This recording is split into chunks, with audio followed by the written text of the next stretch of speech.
Think forward. Think Research Channel.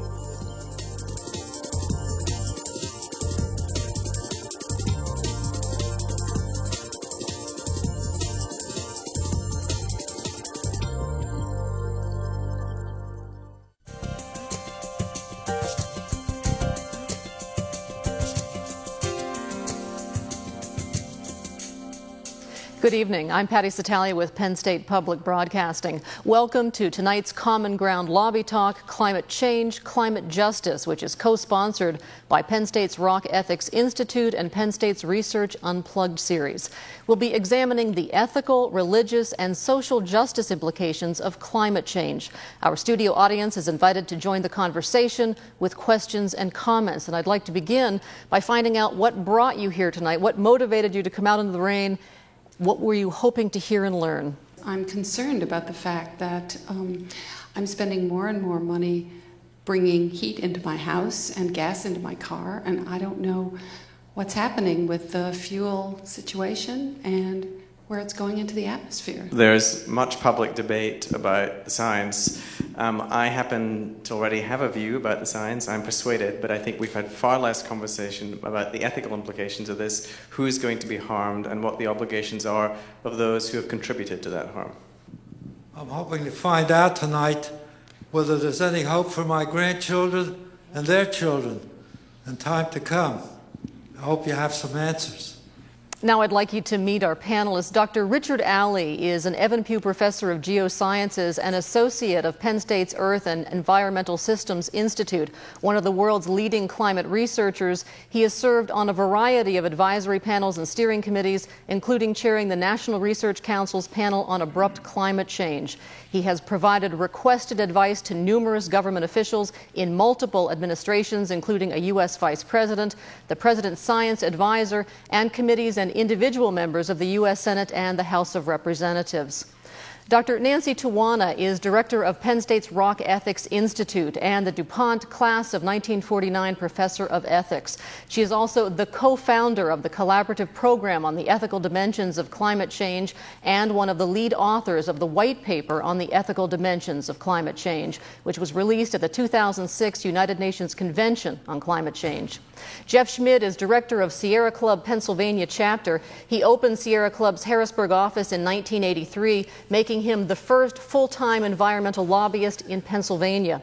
Among other things, he's working on Sierra Club's Cool Cities program, which encourages local communities to take the lead in reducing global warming.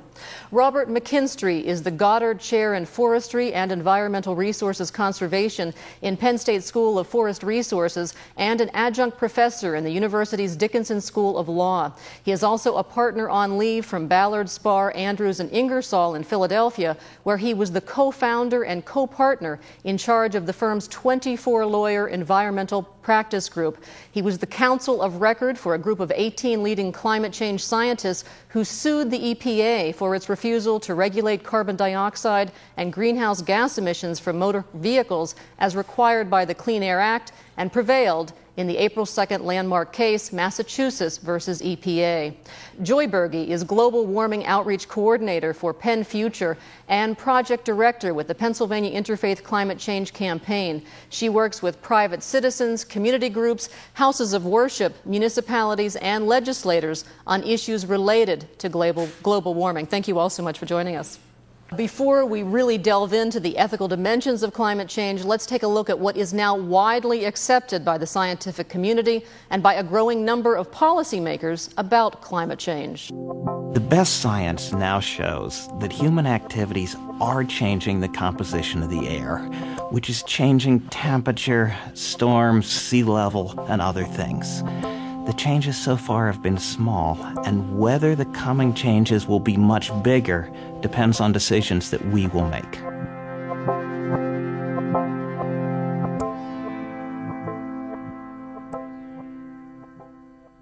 Burning fossil fuels for energy releases carbon dioxide. Consider your car. You do a fill-up, you put 100 pounds of gas in, and you drive away. As you burn that 100 pounds of gas, you add oxygen, and that makes 300 pounds of CO2 that drift away in the atmosphere. If it came out of the tailpipe the way waste came out of our transportation 100 years ago, as horse ploppies, it's a pound per mile driving down the road. We would cover every road in America an inch deep every year. That may not seem like a lot, but that's the roads out in the desert. That's all the roads. And just think about jogging in it for a minute and think what it would smell like. And cars are just part of it. Anytime we burn fossil fuels, coal or oil or natural gas, we're putting carbon dioxide into the atmosphere. So carbon dioxide is invisible to our eyes. If we had special sensitive infrared goggles, we could see the carbon dioxide coming out of the tailpipes and drifting across the landscape, hanging like a pall over the planet. So what does this mean? Naturally, the sun heats the planet, the Earth sends energy back to space, and the atmosphere traps some of that energy and keeps the Earth warmer so we're not frozen and we can live here.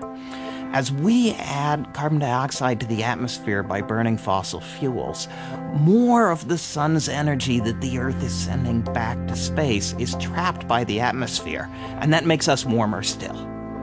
So as we add carbon dioxide to the atmosphere, the world warms. We've known about the warming effect of carbon dioxide for almost 2 centuries.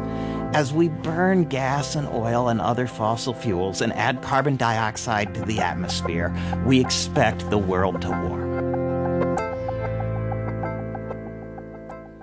The world is warming. Thermometers show this, even thermometers far from the heat of the city, thermometers in the ocean, deep in rock and in soil, aloft on balloons, even special thermometers on satellites looking down on the Earth show the world is warming. The permafrost is melting, sea ice is disappearing, glaciers are shrinking, even those getting more snowfall. Here is the Muir Glacier in Alaska, photographed in 1941. Here is the same glacier photographed from the same perspective in 2004. But is the warming today really being caused by rising amounts of carbon dioxide? A big volcano can send particles into the air, which blocks the sun and cools us for a few years. Tens of thousands of years ago, the Earth's orbit changed, bringing us a bit more warmth and taking us out of an ice age. Many things can cause climate to change. Geologic observations show us that ancient climate has ranged from cold to hot and back again over millions of years. But what about today? Are natural processes causing the world to warm? So we take what we know about the climate and the natural factors that we think are important, changes in solar output, the influence of volcanic eruptions, and we put that into computer model simulations. The simulations are then able to reproduce the temperature changes that were actually observed and measured up until about 1900, but they cannot reproduce the 20th century warming. It's only when we add the influence of human beings, the increased greenhouse gas concentrations due to fossil fuel burning, that we're able to explain the overall observed 20th century warming. These same models tell us that if we continue to burn fossil fuels at current rates, let alone increasing rates, we're likely to see considerably greater warming in the future. So we've seen that temperatures have gone up over the last 150 years, but that's nothing compared to where they could go over the next couple of centuries. We've just started on this warming trend. We have a lot more coal and oil to burn, and every year we burn more and more of it. If we continue to increase our carbon dioxide production globally, this warming trend could increase significantly. So far, surface temperatures have only gone up by about 1 degree Fahrenheit. However, the same computer models that correctly predicted this increase show that by the end of this century, surface temperatures could increase by 4 to 7 degrees Fahrenheit. And if we stay on this same trend for the next 300 years, global surface temperatures could increase by a whopping 14 degrees Fahrenheit. So we've only just begun to increase carbon dioxide levels. If we continue to do so, the warming could be very large. But what will the warming mean? More warm weather will have significant impacts to life on Earth.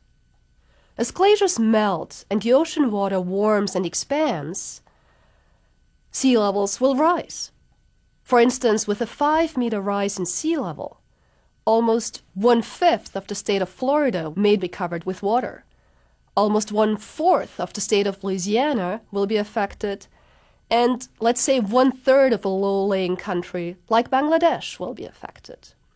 Now, with a sea level rise of 25 meters, almost all of Bangladesh may be underwater, and most likely most of the American West Coast may be underwater as well. Tropical diseases most likely will spread into new territories, such as malaria in Europe and the United States. And transmission rates are likely to increase, and in some cases, as in Europe, are likely to double. Also, many places where we grow our crops today may dry up during the summer. Now, initially, there will be winners and losers, with most harm coming to poor people in warm places. Africa is most likely the continent that will be most affected and most vulnerable, with more and more frequent droughts and floods to come. Yet, most studies show that harm will spread until it affects almost everyone, almost everywhere. Past greenhouse gas emissions have already caused sizable risks for future generations. What are we to do now? In the past, societies have often chosen to reduce pollution in order to increase welfare. We have chosen to introduce sewers in order to reduce the risk due to human waste. Or we have chosen to change the way we do air conditioning and spray cans in order to reduce the risks of the ozone hole. In a similar way, reducing greenhouse gas emissions changes and reduces the risks of future climate change. How can we reduce greenhouse gas emissions? There are several ways. Right now, we can switch to fluorescent light bulbs, or we can take the bike instead of the car. We can start to sequester greenhouse gases into the ground. In the long run, we can substitute fossil fuels with energies derived from the wind, the sun, or biomass. The evidence suggests that the costs of reducing greenhouse gas emissions are less than the costs of inaction. So what does this all mean? The people, the policymakers, have paid scientists real money to find out what is likely to happen. We see humans changing the composition of the air. We see this affecting the climate, the temperature, the storms, the sea level. The science is good. The data are there. This is real. It's real. It's real. There are solutions. There are things that can be done. The science is solid. It's now back to the people, back to the policymakers to decide what to do.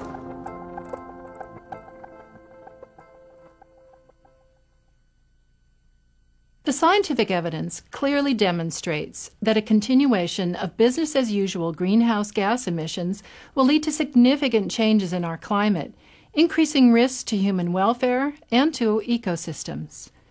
There's much we can do to reduce these risks by lowering greenhouse gas emissions. The question of how much risk we can impose on future generations is, in the end, an ethical question. So the question now is what should be done about it? And I want to begin again with you, Dr. Tuana. The Universal Declaration of Human Rights, which was adopted by the UN in 1948, states that, quote, everyone has a right to life, liberty, and personal security. Are these basic rights being compromised because of climate warming, and how so?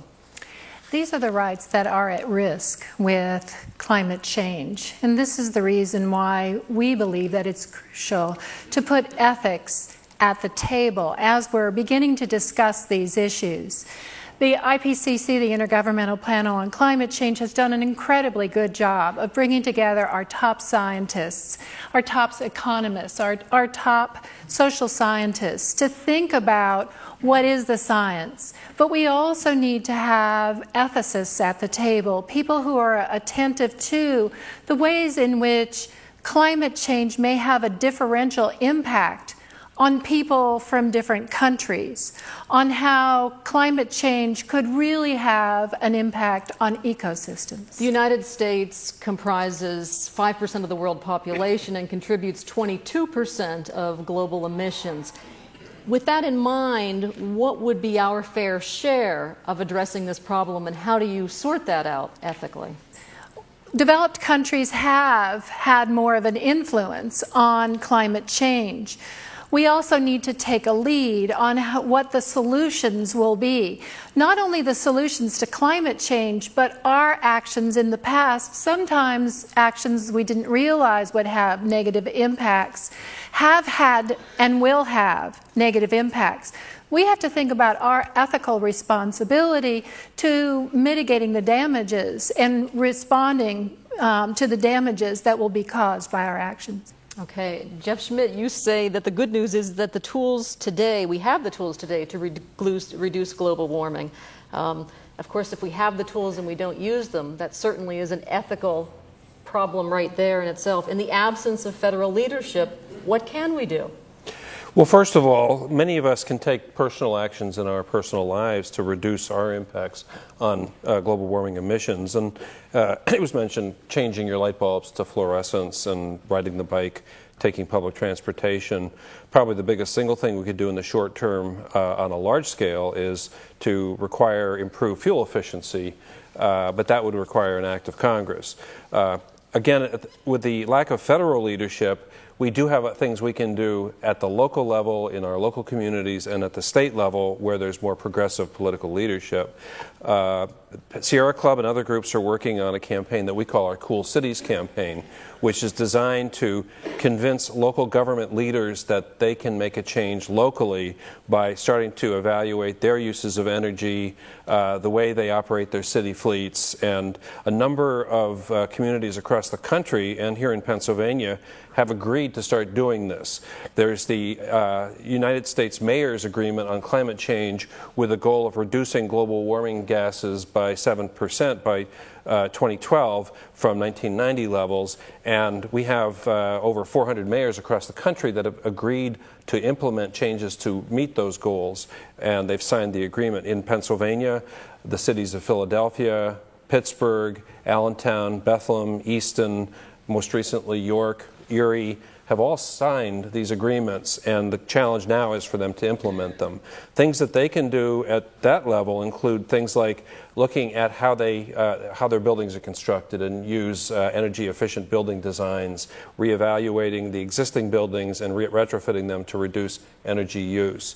They can also convert their city fleets or municipal fleets to hybrid vehicles and more fuel-efficient vehicles. And finally, they can look to where they get their energy supplies. Here in Pennsylvania, we have electric competition, and there are green providers out there, companies that use the energy that they sell come from wind and solar and biomass. And you can choose both at the municipal level, and institutions like Penn State and others are already making these choices. Have you seen interesting, innovative things that you'd like to see adopted, things that you might not have expected cities to come up with on their own? Well, one of the first actions that the city of York took was to evaluate their traffic signals, and they switched over to LED lights, and they were able to convince banks locally to float them the money to do it with the energy savings from the more energy efficient lights. They're going to be able to pay off the loan to switch over in just a couple years. I think it's going to save them about $70,000 a year, and it will reduce the amount of maintenance needed because you don't have to change the lights as frequently.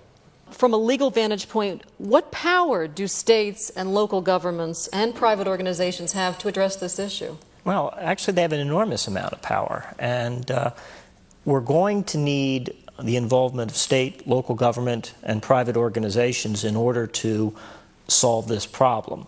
In order to stabilize climate at twice its pre-industrial levels, we'll need, rather to stabilize carbon dioxide levels at twice their pre-industrial level, we'll need to reduce emissions worldwide by about 85%.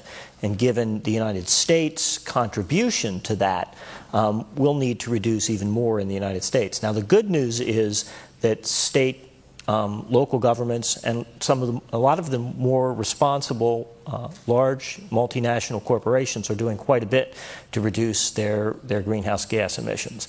A number of states have been working to develop climate plans. They use a facilitative process involving stakeholders that's usually mediated by a group that's very active here in Pennsylvania called the Center for Climate Strategies, to bring in the groups from all sectors of the economy, from transportation, from residential, commercial, industrial, agriculture, waste, forestry, and to evaluate options. And there are over 350 different options that they've identified. Okay, let's talk a little bit about the religious role in all of this. I think some people may have a skewed impression. We hear from prominent conservative religious leaders, James Dobson and Jerry Falwell, and who are still saying that the scientific evidence is still on shaky ground. But tell us about the religious community in general and their response to global warming. Well, this is a very important issue to the religious community. We see it as an issue of morality. The Bible tells us, the Hebrew Bible in Micah, when asked, what does God expect of us? We are to seek justice, to walk humbly, to love kindness. The path that we are on is not a path to justice right now. We understand at this point what the result of our actions are. For many decades we did not. We now understand fully. We have alternate paths that we could choose. Our country has not chosen to take those alternate paths. We see that we're hurting people and we refuse to change our ways. That is not a moral position. Getting back for a moment to the Cool Cities programs, there have been a number of councils who have not signed up for the program because they say they simply don't know enough about global warming at this point. Well, it's true, and that leads you to understand that there's a huge public education campaign that's needed.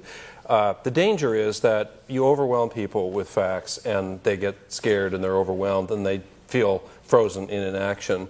But if you can break it down into manageable components, things that you can do locally, you can do personally, you can do regionally, county level, city level, and that sort of thing, it seems more manageable. I'm optimistic that we can, make a big difference by implementing at these different levels. The challenge is to convince folks that they have a role to play. There are economic interests out there who are not interested in seeing change the way we're calling for.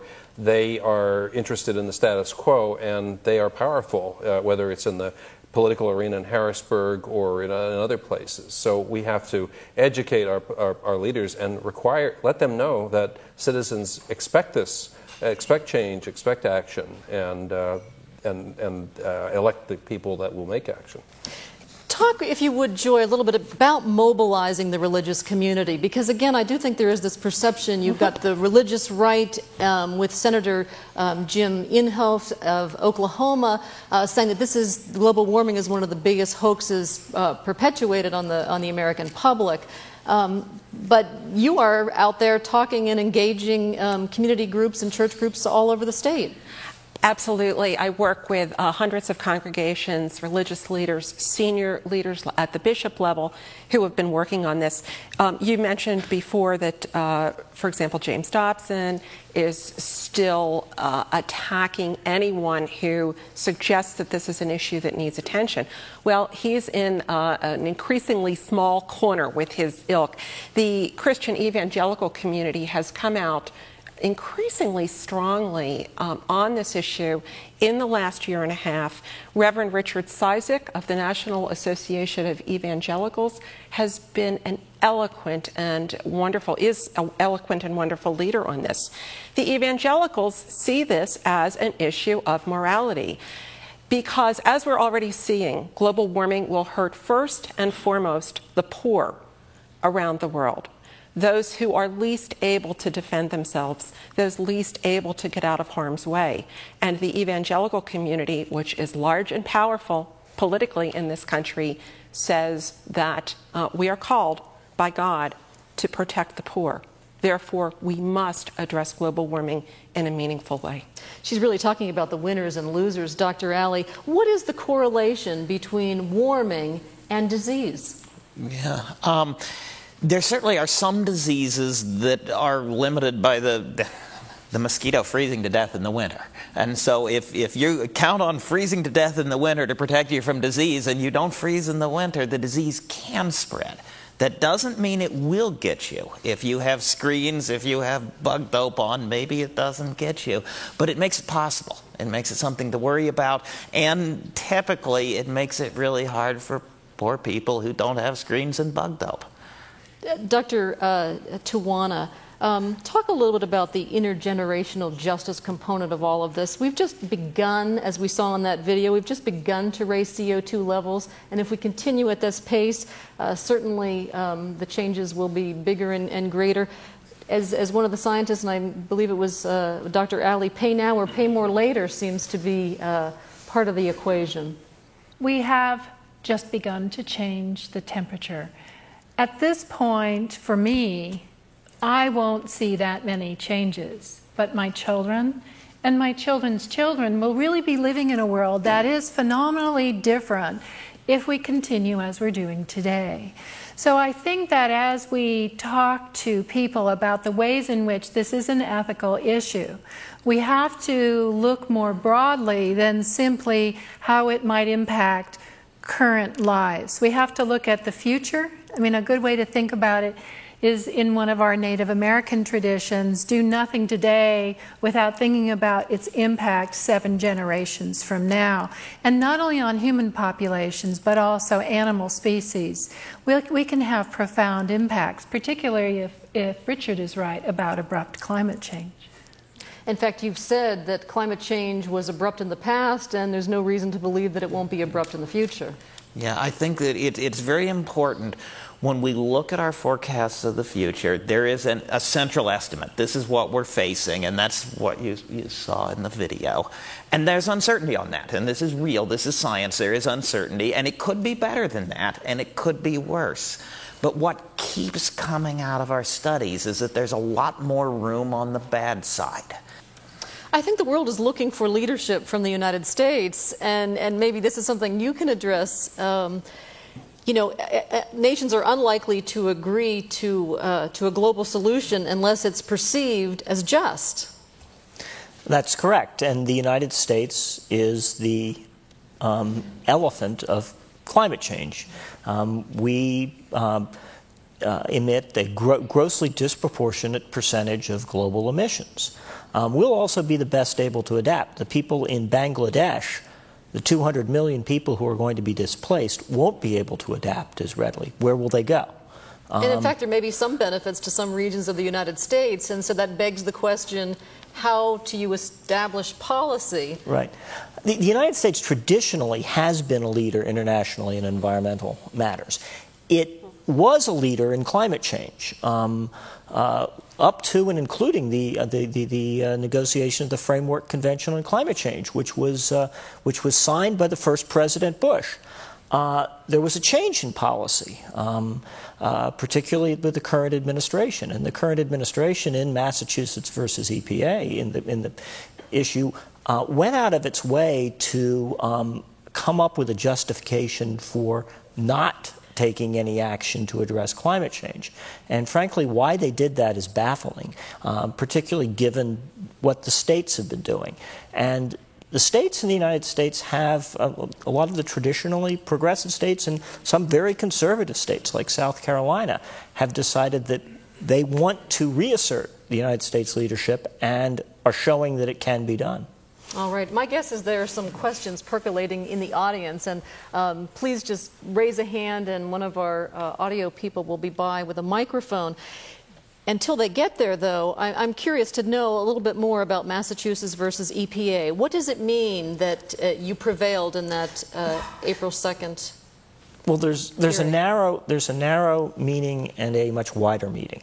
The precise issue that was before the court was whether the United States has the power under the existing Clean Air Act to address greenhouse gas emissions, and whether the EPA properly denied a petition to regulate emissions from automobiles under Section 202, which directed that the United States, that the EPA regulate emissions which can reasonably be anticipated to endanger health or welfare.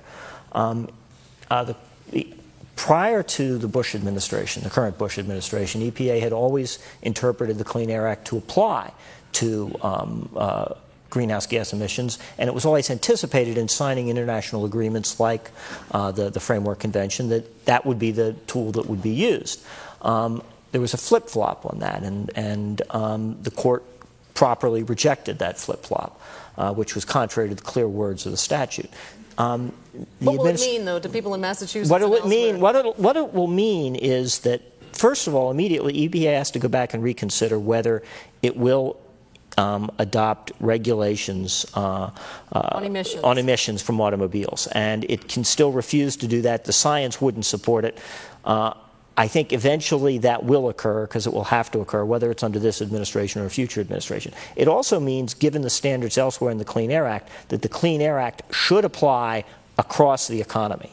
So it will mean that there will be a federal response of some sort, and a response that can incorporate a lot of the state actions. Okay, we have a question. Go ahead, please. What is Pennsylvania doing to provide homeowners like myself with tax credits so that we can afford Energy Star appliances, energy efficient windows? Are there tax credits, and are there things that citizens can do? Is there laws that we can advocate for? Governor Rendell has proposed a broad and sweeping energy independence initiative.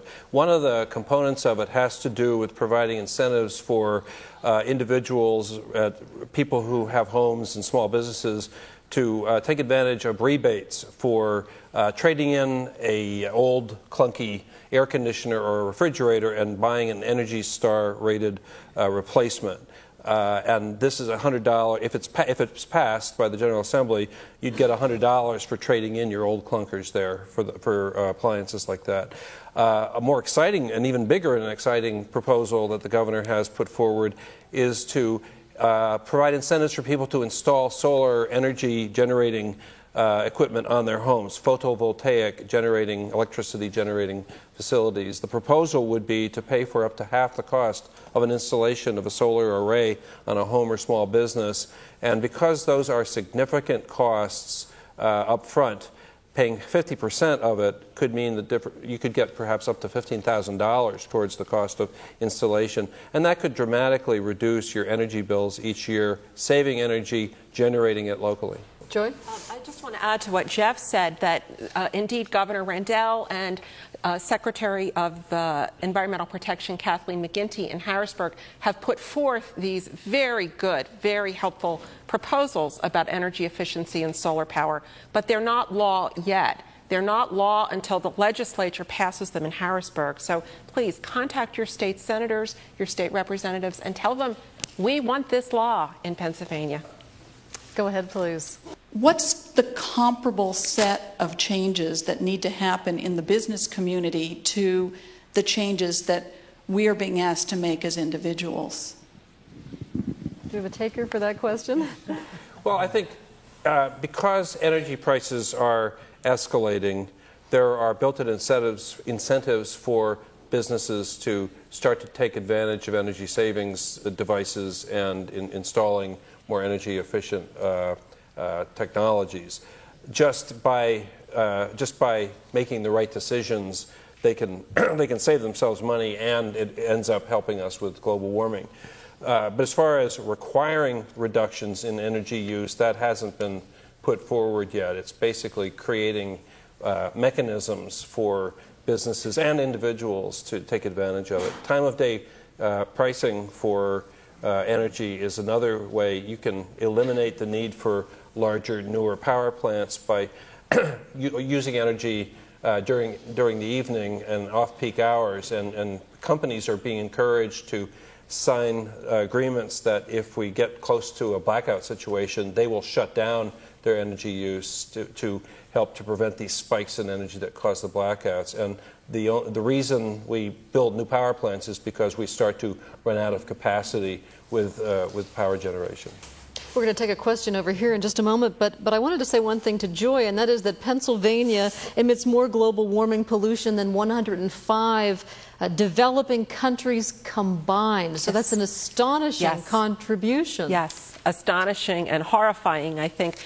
We're the third worst state in terms of global warming pollution, trailing only Texas and California, each of which have far larger populations than we do. Pennsylvania, just the 12 million of us in the state, create 1% of the world's total global warming pollution. And of course, coal is implicated in this. It's because more than half of our electricity comes from the burning of coal, and coal emits just a whole big bunch of carbon dioxide when it's burned. But again, because we're such a major contributor to this problem, makes it even more compelling that we respond to the problem. We have a question here. Go ahead, please. What are some of the unintended consequences of using biomass, and especially corn fuel, and is it really efficient?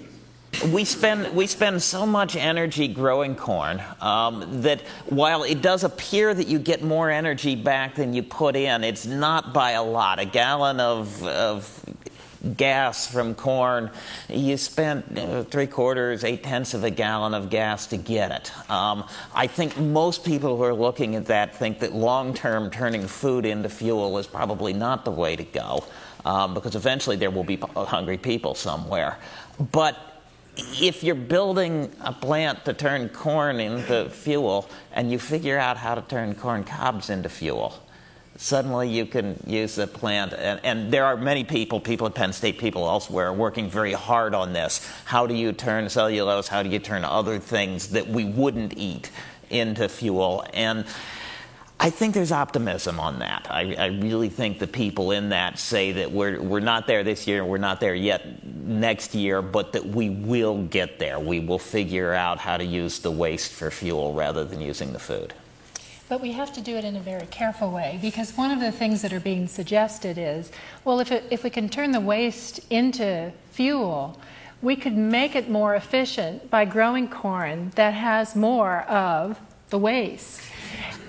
And so people are looking at bioengineering corn for the purpose of fuel production, which, if they were successful, sounds like a good idea, except that you actually can have those genes moving into other crops, other corn crops that aren't designed for energy. Again, every time we as a country or as a global nation try to solve this problem, we need our very best. And not just our very best scientists. We really need our ethicists, we need religious perspectives at the table, and we need to be working together. But there could be fear out there that looking ethically at everything and the potential consequences could actually stymie us from taking action. You know, we look at the corn situation, corn being the prima donna of crops, but we have ethanol converting plants going up in Pennsylvania, all over the state. So how do you address that looking at every possible angle could prevent us from doing anything? I would address it by saying that one of the best ways to make sure that people are really going to stand behind decisions that are made is if they have the feeling that this is a fair and a just decision. That when you have people who either feel disenfranchised or who feel that they're being treated in an unjust way, they'll not participate. And this is a problem big enough, we really need people to be working together on it.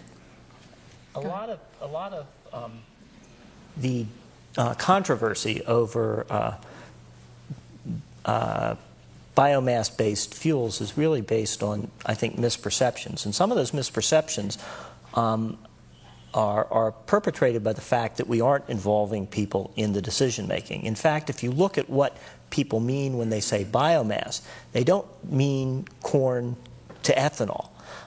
They mean a variety of things. First of all, one of the things they mean is wood. Penn State just did or cellulosic matter. You can actually use wood in local district heating and electric plants. In the case of corn even, you don't necessarily just turn the corn into ethanol. If you separated the protein from the corn, the sugar actually is bad for the cows. It produces a lot of cow burps and produces methane, which is a major contributor to climate change. Well, it turns out that it's not the protein in the corn, it's the sugar. If you separate the protein, you could maintain the feed content and still use the ethanol to produce energy rather than cow burps. Something to ponder. You have a question, sir? Yes, I want to get back to the carbon tax issue because it seems to me that from an ethical perspective, this is a terrific way to address the problem on a broad base. And I'd really like to hear what some of the plans are for carbon taxes. I agree it's a third rail of politics, but if some of us in this room get working on it, we can make it more attractive. In terms of the structure, you could do a tax on emissions. You would have a tax on fuel, and then a tax on electricity, and then provide appropriate credits so that you don't create double taxation, basing the tax on the global warming intensity. So it's something that actually probably could fairly readily be accomplished as a policy matter. Joy? Actually, 8 of the states in the Northeast, some of the Mid-Atlantic states and New England are implementing a mini Kyoto Treaty, if you will. It's called the Regional Greenhouse Gas Initiative, RGGI or RGGI, in which they've agreed that they will actually start to reduce the carbon dioxide emissions from their coal-burning plants, from their power plants. So it is, in essence, a carbon tax. Pennsylvania has been invited to participate in this agreement, and so far we are officially an observer but not a participant. So we're going to the dance, but we're sitting out all the dances. It's going to be a big political step for a big coal state like Pennsylvania to join the Regional Greenhouse Gas Initiative. But again, we, the people, need to put the pressure on our leaders. They will respond to us if they hear enough. So there is actually some good news. Okay, we have a question over here. What kind of job opportunities does reducing carbon provide? For example, looking at biofuels in Pennsylvania versus, I think there are only, approximately about 5,000 jobs actually working in coal and coal extraction. So wouldn't there actually be a lot more job opportunities that would open up if we actually moved away from a coal-based kind of production? Joy has an answer. Yeah, I think there are about 7,000 coal miners left in the state. So out of 12 million, it's very small. And I wouldn't want to send my son down into a coal mine. That's not a very desirable job, I think. But speaking directly to your point, clean energy industries like the wind industry, which is already emerging in Pennsylvania with wind farms all across the state, are bringing good, solid paying jobs. One of the federal bills that the Interfaith Climate Change is working on is the passage of a federal renewable energy standard, which would get the country to, by the year 2020, 20% of our electricity nationally would have to come from clean sources. Research by the Union of Concerned Scientists has shown that that bill would bring 5,800 new jobs to Pennsylvania on top of existing jobs. And in fact, clean energy jobs, clean energy development is responsible for 80% greater number of jobs being created than fossil fuel energy development. It's good news. Yeah, last fall, the president of the U.S. Steelworkers, Leo Gerard, joined with Carl Pope, who's the national director of the Sierra Club, for a tour of the country pushing renewable energy. And I heard Leo Gerard, the steelworker president, say that he had an epiphany when he realized that there's more steel in a wind turbine than there is in an automobile. and so it's very much self-interest, but the steelworkers are strong proponents of renewable energy because they know it's going to produce jobs. And in fact, we've got companies like Gamesa, the Spanish wind company, that have set up shop in Pennsylvania in both Bucks County and in Cambria County, places that could use the jobs. We have a question back here. Yes, I understand that Regional Greenhouse Gas Initiative, and correct me if I'm wrong, does not reduce carbon dioxide levels by 2% per year until the year 2015. If that is so, Dr. Alley, do you think we have that much time to delay on this? Yeah, there's been a lot of questions about when do we hit the threshold, when is the end, and it depends on what you care about. Humans is the greatest weed ever invented. We will be here. We actually don't know how to kill ourselves off. We do know how to make our lives much more difficult. If you're worried about rare and endangered species, you should be getting worried already. Because if you have some poor orchid hanging on in a little bog and it has to move 1,000 miles across cornfields and parking lots, it's in trouble. If you're worried about your economy in your backyard, we've got a while. And so it's sort of the question of what are you worried about tells you how long before you push the panic button. I believe that when you poll the scientists of the world, that they believe that we have a window. We have not crossed so many thresholds and put ourselves in so much trouble that we're doomed. But the longer you wait, the more worried they get. I have a question, and it's about the people I worry about, who are my children and my children's children. And I just wonder, what is being done to get this on the curricula of high schools and elementary schools, where the solutions are going to come from, if they don't come from us who are a little slower to pick up, I guess? Dr. Alley? Personally, I've been in the schools many times, and I am frustrated no end. I can't get to all the classes. And I don't know what is being done curricularly. It's a wonderful question that I should have an answer for. Jeff? Well, I know that the state has an environmental education curriculum. I can't tell you what the criteria are for the global warming or energy component of it, though. Maybe there is. I know there is a global warming and energy component, and there are standards for the 4th, I think 8th and 12th grades. But I don't know what they teach, although I imagine it includes a lot of the information we're seeing. Joy. And since we're not the professional educators of the children up here, again, the answer is go to your school boards, go to your local school boards and demand of them that they get this into the curricula. The film that you saw today that began this panel will actually be used. We're going to wrap curriculum around it and make it available to secondary schools across the country. Very good. Go ahead, please. In the area of natural resources and everything, is there a way that we can take the natural resources and actually store them? Is anybody looking into that? Because I know, for example, I've had experience with wind energy. And in California, for example, you get your strongest winds at night, and there's all this wasted energy. Is there any research going into energy? We can save it and use it the next day so there aren't blackouts when everybody has their air conditioning back on. Yes. The simple answer is yes. It is a hard one. I mean, this is essentially the question of the battery. And if we had batteries, solar would be way better already. Wind would be way better already. We'd be most of the way there. The hydrogen economy, hydrogen is not an energy source. It's a fancy battery. And it will be a combination of things ultimately that likely will involve batteries and maybe hydrogen. We will have to see. Maybe pumping water up and letting it come back down. The larger the integration of your energy system, the more you smooth out fluctuations in wind. You could certainly imagine if you actually had a globally integrated energy system, the sun is shining.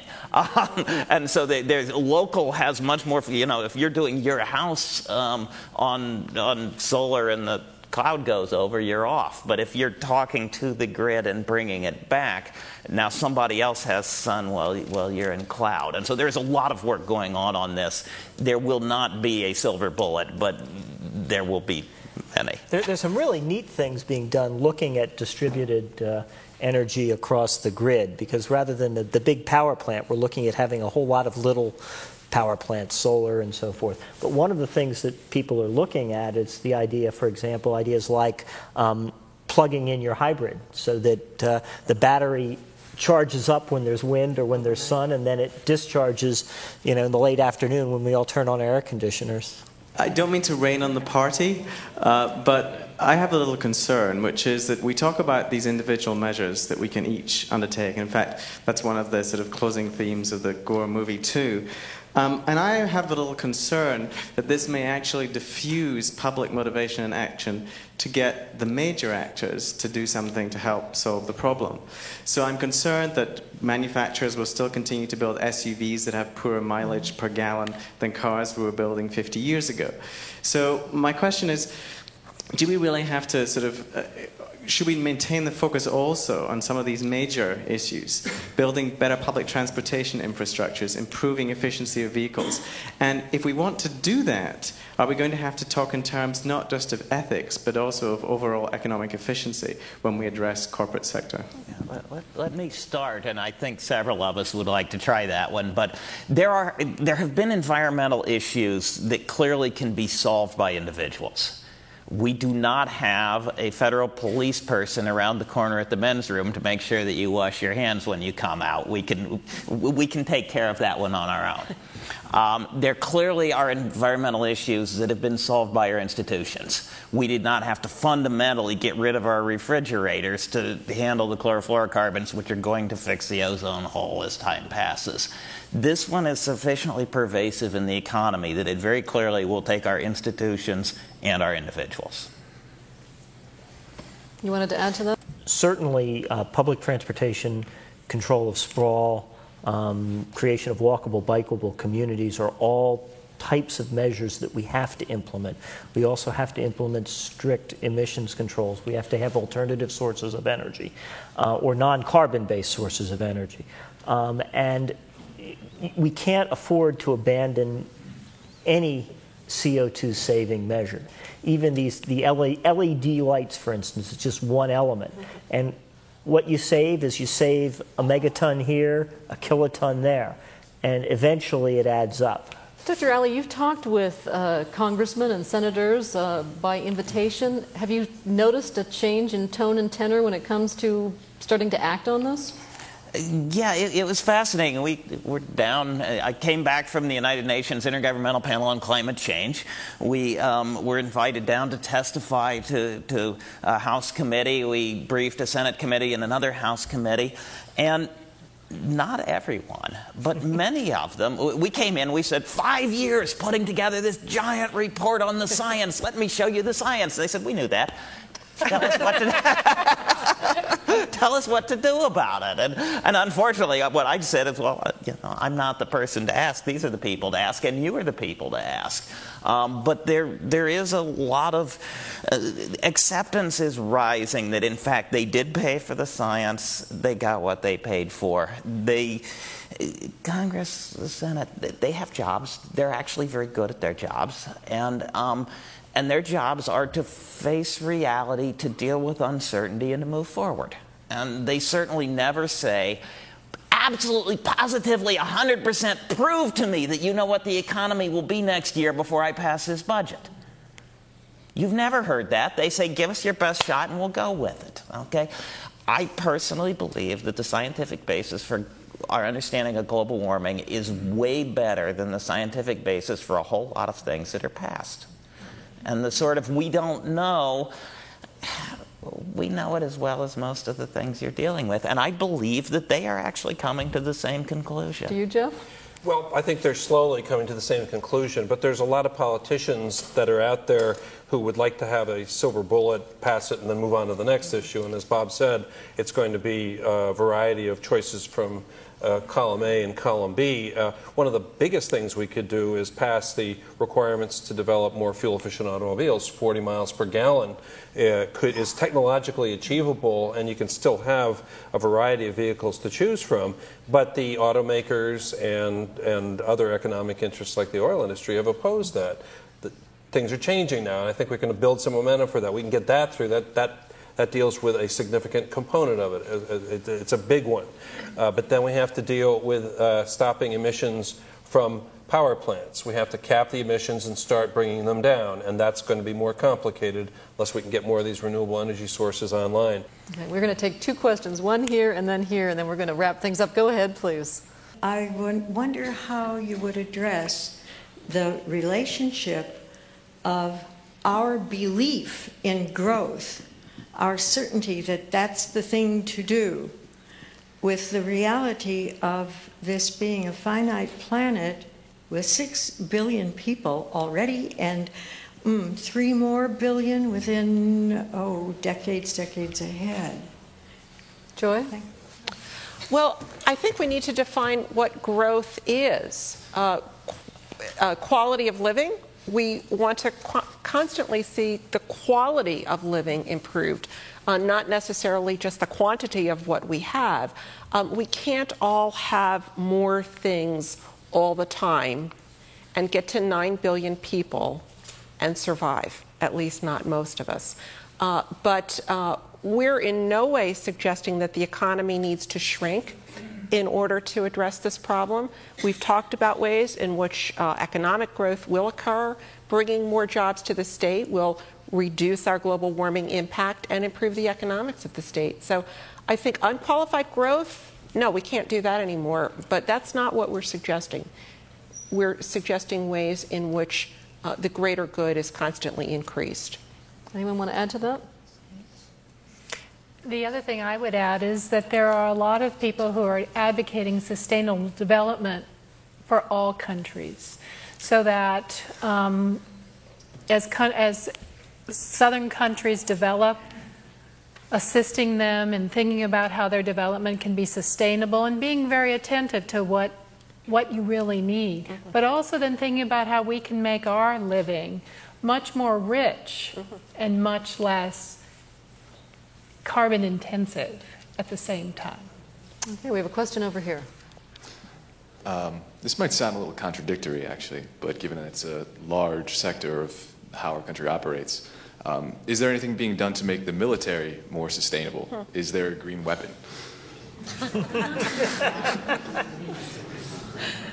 Can anyone feel that? I'll try just a little bit.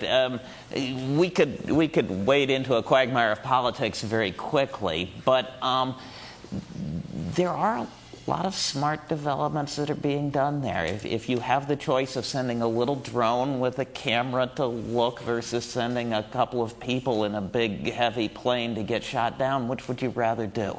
And so, in fact, I do think that you will find, if you look carefully, you will find places where there is some bright thinking going on, that part of it is to keep people out of harm's way, but part of it does have as a spin-off that it would reduce the carbon intensity.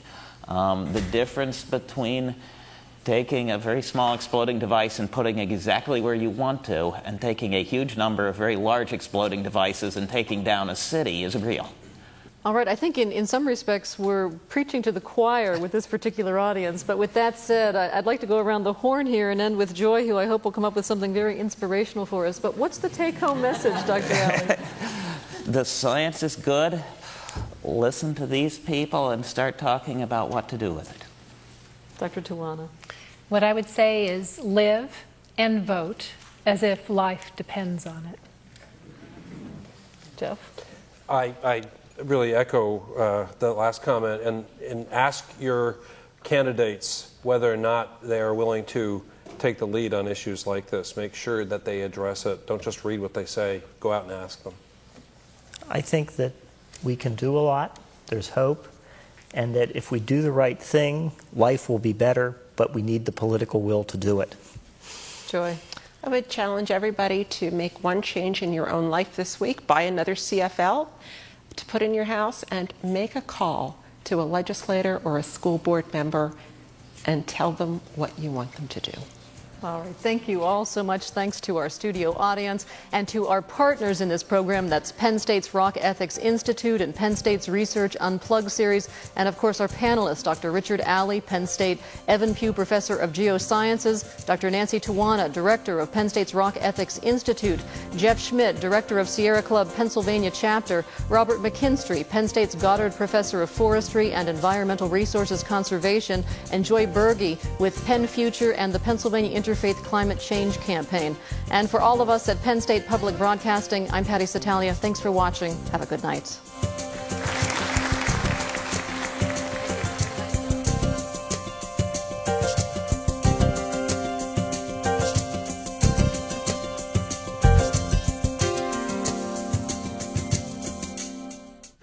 This has been a production of WPSU.